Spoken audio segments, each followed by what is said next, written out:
మన ప్రభు అయిన యేసుక్రీస్తు వారి శ్రేష్ఠ నామం పేరిట అందరికీ శుభాభివందనాలు. దేవునికి మహిమ కలుగును గాక. దేవుని మెండైన ఆశీర్వాదాలు మనందరికీ అనుగ్రహించబడును గాక. ఆమేన్. విలాప వాక్యములు 3వ అధ్యాయము 25వ వచనం చదువుకుందాం. తన్ను ఆశ్రయించు వారి ఎడల యెహోవా దయాళుడు, తనను వెదుగు వారి ఎడల ఆయన దయచూపువాడు. దేవుడిచ్చిన వాక్యాన్ని బట్టి దేవునికి స్తోత్రం చెల్లిస్తున్నాను. దేవుడు దయాళుడని, దేవుడు దయచూపువాడని ఈ వాక్యం చాలా స్పష్టంగా తెలియపరుస్తుంది. ఆ గ్రంథకర్త దేవునిపై ఆయన చేసినటువంటి క్రియలను బట్టి, ఆయన చూపినటువంటి దయను బట్టి ఈ మాటని చెప్తూ ఉన్నాడు. మనం కూడా ఈ మాటని విశ్వసించాల్సిన వారమై ఉన్నాం. ఎందుకంటే ఈ మాట దేవుడు రాయించాడు. దేవుని దయను మనం పొందుకోవాలి అంటే 2 మార్గాలు ఇక్కడ వివరించబడ్డాయి. ఒకటి ఆయనను ఆశ్రయించటం, మరొకటి ఆయనను వెతకటం.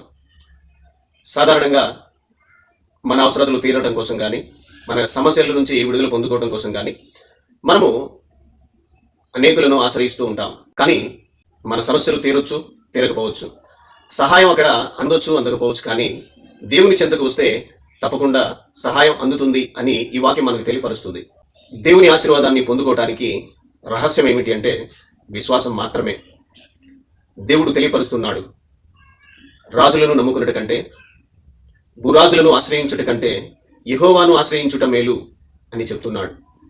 దేవుని ఆశ్రయించి మేలు పొందుకున్న వారు అనేకులు ఉన్నారు.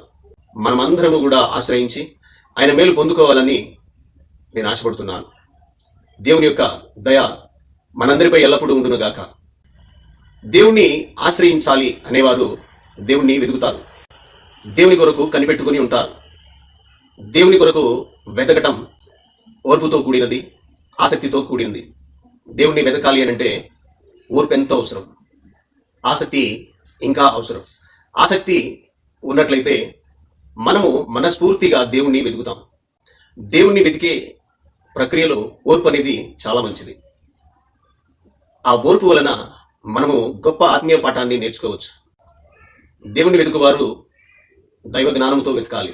ఈ దైవ జ్ఞానం ఎక్కడ దొరుకుతుంది అంటే దేవుని వాక్యంలోనే ఆ యొక్క జ్ఞానము దాగి ఉంది. దేవుని వాక్యాన్ని ధ్యానించినట్లయితే ఆ యొక్క జ్ఞానం మనకి అందుతుంది. మీలో ఎవరికైనాను జ్ఞానము కుదువై ఉన్న ఎడల అడగండి, ధారాళంగా దేవుడు దయచేస్తాడు అని యాకోబు పత్రిక చెప్తుంది.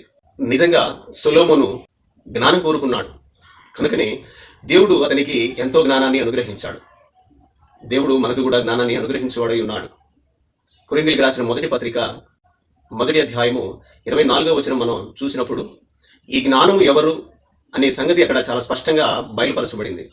జ్ఞానం వెతికేవారు ఎవరిని వెతుకుచున్నారు అని అంటే యేసుక్రీస్తుని వెతుకుచున్నారు. ఎందుకనగా యేసుక్రీస్తు ప్రభువారు దేవుని జ్ఞానమై ఉన్నారు. దైవ జ్ఞానాన్ని వెతుకుతున్నాము అంటే దేవుణ్ణి వెతుకుతున్నామని అర్థం. జ్ఞానాన్ని వెతుకుతున్నాము అంటే యేసుక్రీస్తు ప్రభుని వెతుకుతున్నాము అని అర్థం.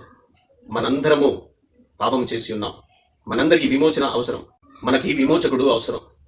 మన విమోచన కొరకు మనము వెతకగలిగినప్పుడు ఖచ్చితంగా ప్రభు అయిన యేసుక్రీస్తు వారు మనకి దొరుకుతారు. ఎందుకనగా ఆయనే మన విమోచకుడై ఉన్నాడు. కనుక మన రక్షణ కొరకు, మన విమోచన కొరకు మనము ఆశ్రయించవలసింది ప్రభు అయిన యేసుక్రీస్తు వారిని. మనము వెతకవలసింది ప్రభు అయిన యేసుక్రీస్తు వారిని.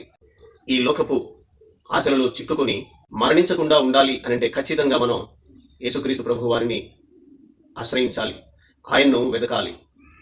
దేవుణ్ణి ఆశ్రయించి, దేవుని వెతికి మనమందరము ఆయన యొక్క దీవెనలు పొందుకోవాలి. అటు రీతిగా దేవుడు మనందరినీ ఆశీర్వదించును గాక. ఆమేన్.